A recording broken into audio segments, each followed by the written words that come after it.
Hello everyone. आज के video में हम देखेंगे ज्वालामुखी एवं भूकंप से सारे सवाल जो आपके बीपीएससी टीचर एग्जाम के लिए काफ़ी ज़्यादा महत्वपूर्ण है। अगर अभी तक आपने इस चैनल को सब्सक्राइब नहीं किया तो प्लीज़ इस चैनल को आप सब्सक्राइब कर लीजिए। चलिए शुरू करते हैं आज का पहला सवाल। निम्नलिखित में कौन सा विश्व का सबसे बड़ा ज्वालामुखी है जो पिछले 38 वर्षों में पहली बार फूटा था? इसका जो राइट आंसर हो जाएगा ऑप्शन सी, मोना लोआ। ये आपका सवाल जो है यूपी पीसीएस में पूछा जा चुका है, तो इसे आप लोग जरूर ध्यान दीजिएगा। सुनामी का मुख्य कारण क्या है? इसका जो राइट आंसर हो जाएगा ऑप्शन सी, महासागरीय भूकंप का कारण बनता है सुनामी। विश्व के 80% सक्रिय ज्वालामुखी निम्नलिखित में किन पेटियों में पाए जाते हैं? इसका जो राइट आंसर हो जाएगा ऑप्शन ए। अगला सवाल कह रहा है किलिमंजारो में एक है, तो इसका जो राइट आंसर हो जाएगा आपका ए, आपका राइट आंसर हो जाएगा।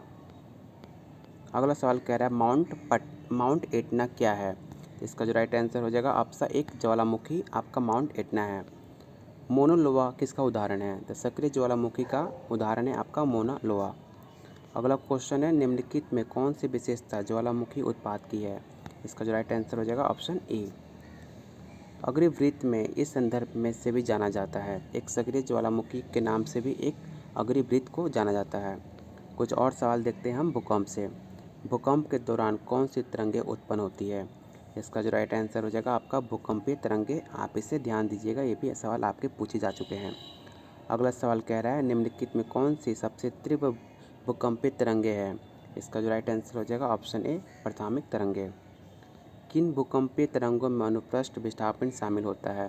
तो इस तरंगे आपका बी राइट आंसर हो जाएगा।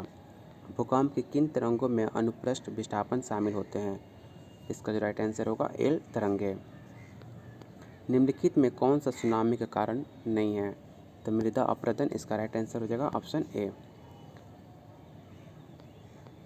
Pacific ring of the fire के संबंध में निम्न में कौन सा कथन आपका सही नहीं है?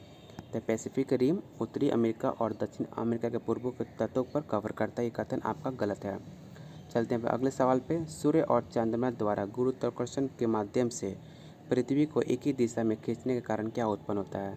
इसका जो राइट आंसर होगा ऑप्शन बी, विपरीत ज्वारभाटा। भूकंप की तीव्रता डैश से मापी जाती है, तो इसे आप याद रखिएगा, वाट से हम भूकंप की तीव्रता नापते हैं। ये सवाल आपके एग्जाम में पूछा जा चुका है। भ्रंश समतल के साथ स्थान चट्टानों के पिघलने के कारण उत्पन्न होने वाले भूकंप का कारण क्या कहा जाता है? इसका जो राइट आंसर होगा ऑप्शन डी। देश के अंतर्गत भूकंपों का अध्ययन किया जाता है, इसे आप याद रखिएगा, सिस्मोलॉजी के अंतर्गत भूकंपों का अध्ययन हम करते हैं। निम्नलिखित प्राकृतिक घटनाओं में कौन सी घटना भूकंप का कारण बनती हैं? तो ज्वालामुखी विस्फोट ही आपका भूकंप का कारण बनता है। जिस तरह बैरोमीटर दाब से संबंधित है, ठीक उसी तरह सिस्मोग्राफ किससे संबंधित है? तो भूकंप से संबंधित है। निम्नलिखित में कौन सा भारतीय शहर निम्नतम भूकंपीय क्षेत्र में आता है? जिसे आप याद रखिएगा, रायपुर आपका जो है भूकंप के अंदर आता है, क्षेत्र के अंदर आता है। इनमें कौन से सुनामी चेतावनी का एक संकेत माना जाता है?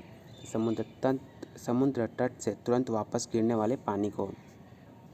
अगला क्वेश्चन है नीचे दिए गए विकल्पों में किससे सुनामी इसे हार्वर्ड वेव के नाम से भी जाना जाता है? तो इसका जो राइट आंसर होगा समुद्र के भीतर भूकंप को हार्वर्ड वेव के नाम से भी हम जानते हैं। भूकंप आने का कारण क्या होता है? तो पृथ्वी पर वितरणिक प्लेटों की गति आपका राइट आंसर हो जाएगा। भूकंप वैज्ञानिक भूकंप की संभावना का अनुमान किसके आधार पर नहीं करते हैं? तो इसका जो राइट आंसर हो जाएगा ऑप्शन सी, आपका राइट आंसर हो जाएगा। कुछ और सवाल देखते हैं हम ज्वालामुखी से। निम्नलिखित में कौन सा एक शुष्क ज्वालामुखी है? इसका जो राइट आंसर हो जाएगा ऑप्शन डी, हवाई द्वीप पे एक मौना लोआ। किस सक्रिय ज्वालामुखी को भूमध्य सागर के लाइट हाउस के रूप में भी जाना जाता है? इसका जो राइट आंसर होगा स्ट्रोम्बोली। भारत का एकमात्र सक्रिय ज्वालामुखी कहाँ पर है? द बैरन डीप, आप इसे याद रखिएगा, ऑप्शन डी इसका राइट आंसर होगा। भारत में किस सक्रिय ज्वालामुखी का नाम क्या है? द बैरन डीप, इसका राइट आंसर हो जाएगा सी। निम्नलिखित में कौन सा ज्वालामुखी नहीं है? तो मोट ब्लॉक आपका ज्वालामुखी नहीं है। अगला क्वेश्चन कह रहा है निम्नलिखित विकल्पों में कौन सा ज्वालामुखी पर्वत का एक उदाहरण है? तो फुजियामा आपका राइट आंसर होगा ऑप्शन डी। इनमें कौन पृथ्वी का उपस्थित सबसे बड़ा ज्वालामुखी है? उसके द्रव्यमान और फुटप्रिंट के आधार पर है। इसका जो राइट आंसर होगा option C, Tamu massif. 90 east ridge जो एक अंत समुद्री ज्वालामुखी रिज है, कौन सा महासागर में है? इसका जो राइट आंसर होगा हिंद महासागर। अगला सवाल है, डैश टापू भारत का एकमात्र सक्रिय ज्वालामुखी है? तो बैरन। इसे याद रखिएगा, ये भी सवाल आपके बीपीएससी एग्जाम में पूछा जा चुका है। माउंट सेंट हेलेना द्वीप सक्रिय ज्वालामुखी है? तो यह आपको देखने को मिलता है संयुक्त राष्ट्र अमेरिका में माउंट सेंट द्वीप सक्रिय आपका ज्वालामुखी देखने को मिलता है। चलते हैं अपने अगले सवाल पे। यह आपका टॉपिक यहाँ पे ख़त्म होता है।